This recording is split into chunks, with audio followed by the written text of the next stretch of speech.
जय हिंद बच्चों, आज हम पढ़ेंगे त्रिकोणमिति। त्रिकोणमिति जो 10वीं क्लास का जो बोर्ड होता है, बोर्ड एग्जाम, उसमें सबसे ज्यादा नंबर का पूछता है। लगभग ये 20 प्लस का ही पूछता है त्रिकोणमिति। पहले बात करते हैं त्रिकोणमिति की परिभाषा की बात। तो गणित की वह शाखा जिसके अंतर्गत हम त्रिभुज के तीनों कोण तथा भुजाओं का अध्ययन करते हैं, उसे त्रिकोणमिति कहते हैं।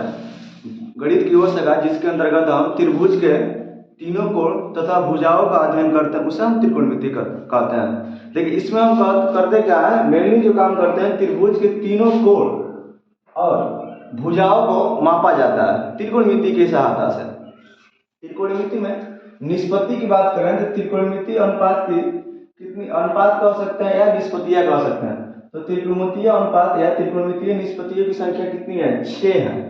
कितनी संख्या है? 6 संख्या। पहला आपका होता है साइन थीटा होता है, कॉस थीटा होता है, टेन थीटा होता है, कॉट थीटा होता है, सेक थीटा होता है, कोसेक थीटा होता है। तो त्रिकोणमितीय निष्पत्ति का है या त्रिकोणमितीय अनुपात का उनकी संख्या कितनी है? 6 संख्या है। 6 आपको याद रखना है, लाइन से याद रखना है। Sine theta, cos theta, tan theta, cot theta, sec theta, cosec theta. अब देखिए, ये जो त्रिकोणमिति होता है समकोण त्रिभुज में ही यूज करता है। तो ये हमारा एक समकोण त्रिभुज है, ये 90 डिग्री का सिंबल बना है, इसका मतलब होता है 90 डिग्री। अब ये आप लिखे हैं साइन थीटा, तो ध्यान देने की बात यह है कि जब साइन थीटा यहाँ पर होगा इस पास, जो कि ये कोण तो फिक्स होगा 90 डिग्री, तो ये थीटा न्यून कोण होता है। भी ध्यान दीजिएगा, जो थीटा आपका होता है, जहां जहां थीटा लिखे हैं, थीटा न्यून कोण होता है। थीटा कैसा होता है? न्यून कोण। न्यून कोण, न्यून कोण का मतलब वह कोण जो 0 से बड़ा होगा और 90 से छोटा होगा। 0 से बड़ा और 90 से छोटा होगा, उसको हम न्यून कोण कहते हैं। तो जो भी त्रिकोणमितीय अनुपात में जो भी हम कोण लिखते हैं वो हमेशा न्यून कोण होता है। ये तो थीटा, ये तो 90 हो गया, तो न्यून कोण या तो ये होगा या तो ये होगा। तो अगर यहाँ लेंगे न्यून कोण हम थीटा, तो इसमें आप पढ़ा होगा कि एक का नाम तो लंब होता है, एक का नाम कोण होता है, एक का नाम आधार होता है। जैसे हमने यहाँ पे से लिखा, यहाँ हमने थीटा किसी को चूज नहीं किया कि थीटा यहाँ लेंगे कि यहाँ लेंगे, हमने ऐसा भी नाम लिखा है। तो इसको हम क्या बोल देते हैं? लंब बोलते हैं, इसको कोण बोलते हैं और इसको आधार बोलते हैं। 90 डिग्री के सामने वाला जो होगा उसको हम कोण बोलेंगे।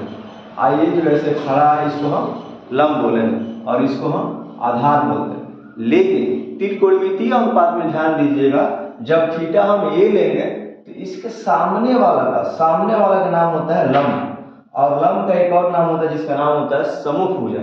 सम्मुख भुजा मतलब जो थीटा के सामने है, जो न्यून कोण के सामने है, उसी को हम कहेंगे सम्मुख भुजा या लंब कहेंगे। अब देखिए, और थीटा से जो सटल है ना, जो सटल है उसको कहेंगे संलग्न। संलग्न मतलब क्या होता है? जुड़ा हुआ।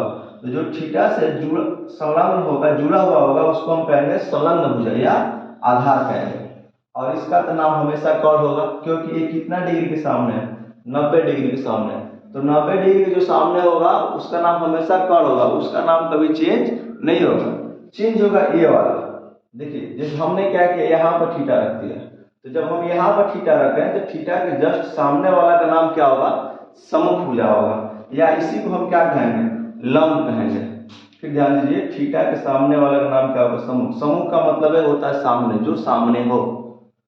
जैसे अभी हम कैमरा के सामने देख रहे हैं, आप पढ़ रहे हो तो जस्ट हम आपके सामने, तो हम सम्मुख हो गए कि नहीं हो गए? तो ये थीटा के सामने जो होगा वो क्या होगा? सम्मुख भुजा होगा, इसी को हम क्या कहेंगे? लंब कहेंगे। तब देखिए, यहाँ लंब का मान बदल गया कि नहीं? थीटा यहाँ चला गया ऊपर ए के पास, तो लंब कौन हो गया? जस्ट आगे वाला। यहाँ पर थीटा यहाँ पर था, तो लंब कौन था? इसके सामने वाला, मतलब जो ये खड़ा है। अब ये इसमें जो खड़ा है इसका नाम लंब नहीं होगा, अब इसका नाम क्या होगा? संलग्न भुजा होगा या आधार होगा, क्योंकि ये किससे सटा है? तो ये सटा है न्यून कोण, बोले तो थीटा से सटा है। और इसका मान तो हमेशा, इसका नाम तो हमेशा कोण होगा। कोण इसलिए होगा क्योंकि कितना डिग्री के सामने है? ये है आपका 90 डिग्री के सामने। तो इतना चीज को आप समझ गए होंगे। तभी आप इनके मानों को याद कर पाएंगे, अन्यथा नहीं याद कर पाएंगे। फिर एक बार समझिए, थीटा के जो सामने वाले भुजा को कहेंगे सम्मुख भुजा, जिसको लंब भी कहते हैं। थीटा से जो सटा होगा उसका नाम होगा संलग्न भुजा, जिसको आधार कहेंगे हम। और 90 डिग्री के जो सामने होगा उसको हम कर्ण कहते हैं। इतना चीज को समझ गए। अब हम देखते हैं कि जो साइन थीटा है, कॉस थीटा है, टेन थीटा है, कॉट थीटा है, सेक थीटा है, कोसेक थीटा है, इसका मान क्या क्या होगा। ठीक है, और इसको याद करने का प्रयास करते हैं। इसको हटा देते हैं। अब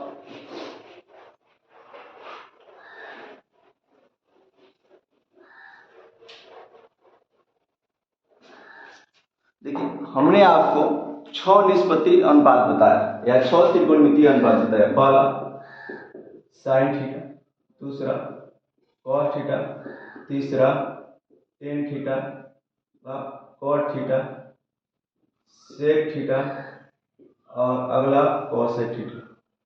6 हो गए। 1 2 3 4 5 6। अब देखना है कि साइन थीटा का फॉर्मूला क्या होगा, कॉस थीटा का फॉर्मूला क्या होगा। तो यहाँ एक पहले त्रिभुज बना लेते हैं। ये हो गया 90 डिग्री, सिंबल होता है 90 का, ए बी और सी। तो 90 डिग्री के सामने वाला का नाम क्या होता है, अभी आप याद करिए, इसको बताया कर्ण। अब इसमें हर जगह हम थीटा लिए, तो ध्यान देने की बात ये है कि थीटा हम कहाँ चूज करें, उसी हिसाब से हम लिख पाएंगे। तो थीटा लिखते हैं, मान लेते हैं यहाँ लिखते हैं, यहाँ हो गया हमारा थीटा। तो पहले इसका फॉर्मूला लिख लेते हैं कैसे। इसका फॉर्मूला होता है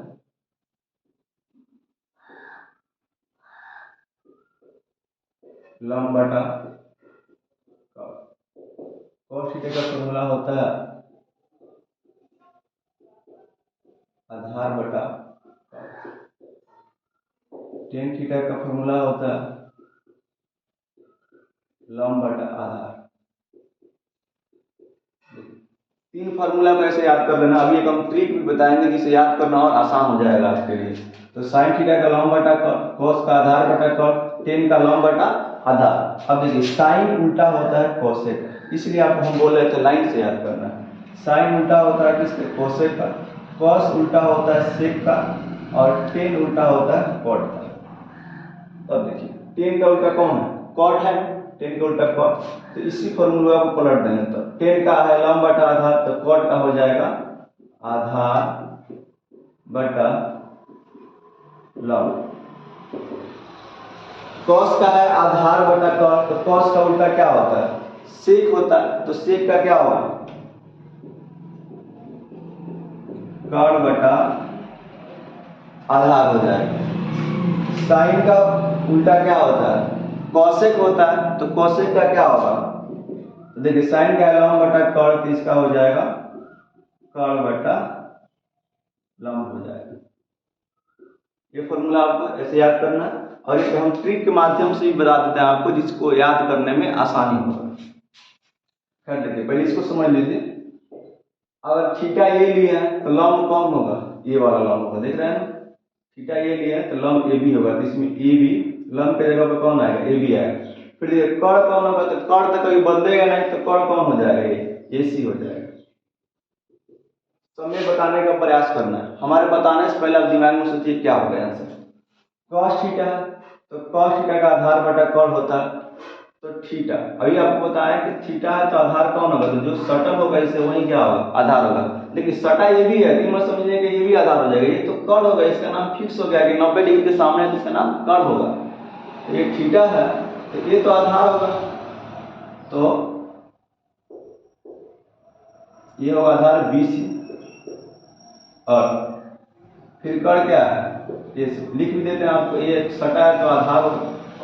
इसका एक और नाम होता है संलग्न भुजा, इस सामने है तो क्या होगा, लंब होगा, और वो कर्ण होगा। फिर देखिए यहाँ होगा टेन का लंब बटा आधार, तो थीटा के सामने यही लंब है, लंब क्या है AB, और आधार क्या है BC। फिर कॉट थीटा, तो कॉट थीटा का आधार बटा लंब है, तो आधार कितना है BC, और लंब कितना है AB, AB लिख देंगे। ध्यान से समझिएगा, कर्ण बटा आधार तो सेक थीटा, तो सेक थीटा का होता है कर्ण बटा आधार, तो कर्ण कितना है ए से,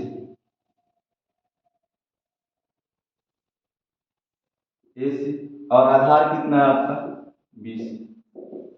कॉसेक थीटा का कर्ण बटा क्या है लंब है, तो कर्ण बटा लंब है, तो कर्ण कितना है ए से और लंब कितना है ए बी। इतना चीज तो आप समझ रहे होंगे। इसके बाद से हम ट्रिक के माध्यम से इसको याद करने का प्रयास करेंगे। एक इसका ट्रिक होता है लाल बटा काका। अब काका का स्पेलिंग के ए याद रखना है। इसमें 3 चीज आ रहा है, आप इसको ऐसे डिवाइड कर दें तो एल बटा के, फिर ए बटा के और एल बटा ए आ रहा होगा। देखिए एल सम को याद रखना है लंब, के से याद रखना है कर्ण। आधार में अ से स्टार्ट होता है, इसको ए से याद रखना है आधार, के से याद रखना है कर्ण, एल से याद रखना है लंब और ए से याद रखना है आधार।